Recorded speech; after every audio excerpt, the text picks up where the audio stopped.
السلام علیکم ورحمۃ اللہ وبرکاتہ۔ نحمده ونصلي على رسول الكريم اما بعد اعوذ بالله من الشيطان الرجيم بسم الله الرحمن الرحيم قل هو الله احد الله الصمد لم يلد ولم يولد ولم يكن له كفوا احد۔ صدر جلسہ، حکم صاحبان، محترم سامعین، بزرگوں، دوستوں، ساتھیوں، میں نے آپ لوگوں کے سامنے سورہ اخلاص سورہ نمبر 112 پڑھی ہے۔ اس مناسبت سے میری تقریر کا عنوان ہے سب سے بڑی حقیقت توحید۔ محترم سامعین، آج کے اس جلسے میں انشاءاللہ سب سے بڑی حقیقت یعنی توحید کے بارے میں جاننے کی کوشش کریں گے۔ سامعین اکرام، دین اسلام کی بنیاد توحید ہے۔ سب سے پہلا فریضہ توحید ہے۔ کافروں اور مسلمانوں کے درمیان فرق کرنے والی چیز توحید ہے۔ توحید ہی وہ چیز ہے جس کے لیے اللہ تعالیٰ نے یہ پوری کائنات سجائی ہے۔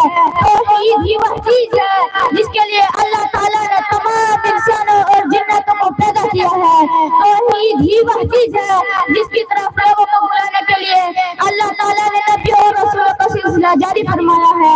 توحید ہی وہ چیز ہے جو اگر ہے تو تمام نیکیاں قبول ہوگی، اور اگر توحید نہیں ہے تو کوئی بھی نیکی اللہ تعالیٰ کے دربار میں قبول نہیں۔ توحید ہی وہ چیز ہے جس اگر کسی نے قبول کیا اور اس پر جمع رہا تو اس کا ٹھکانہ جنت ہے، اور جس کا خاتمہ توحید کے بغیر ہو اس کا ٹھکانہ جہنم ہے۔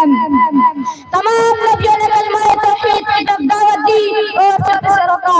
سورہ نحل سورہ نمبر 16 آیت نمبر 36 وَلَقَدْ بَعَثْنَا فِي كُلِّ أُمَّةٍ رَسُولًا أَنِ اعْبُدُوا اللَّهَ وَاجْتَنِبُوا الطَّاغُوتَ، اور ہم نے ہر امت میں ایک رسول بھیجا اس پیغام کے ساتھ کہ لوگوں اللہ ہی کی عبادت کرو اور بتوں کی پوجا سے دور رہو۔ جنت کی کنجی توحید ہے، جنت کی کنجی شرک ہے۔ صحیح مسلم کتاب الایمان کتاب نمبر 1 حدیث نمبر 93 عن جابر قال النبي صلى الله عليه وسلم رجل فقال يا رسول الله ما الموجبتان؟ فقال من مات لا يشرك بالله شيئا دخل الجنة ومن مات يشرك بالله شيئا دخل النار۔ جابر رضی اللہ عنہ سے روایت ہے کہ ایک آدمی نبی صلی اللہ علیہ وسلم کی خدمت میں حاضر ہو کر عرض کیا، وہاں جنت اور دوزخ کو واجب کرنے والی کیا چیز ہے؟ آپ صلی اللہ علیہ وسلم نے فرمایا جس نے اللہ کے ساتھ کسی کو شریک نہ ٹھہرایا وہ جنت میں داخل ہوگا، اور جس نے اللہ کے ساتھ کسی اور کو شریک ٹھہرایا وہ دوزخ میں داخل ہوگا۔ بزرگوں، دوستوں، توحید کے بڑے فائدے ہیں۔ دل کو سکون ملتا، جان و مال کی حفاظت ہوتی ہے۔ سب سے بڑا فائدہ اللہ تعالیٰ نے دنیا میں رکھا، ہاں دل ایک ہو جاتے ہیں، اتحاد و اتفاق پیدا ہو جاتا ہے، اور آخرت میں جنت ہے۔ بزرگوں، دوستوں، میری تقریر کا خلاصہ کلام ہے کہ دین اسلام کی بنیاد توحید ہے۔ سب سے پہلا فریضہ توحید ہے۔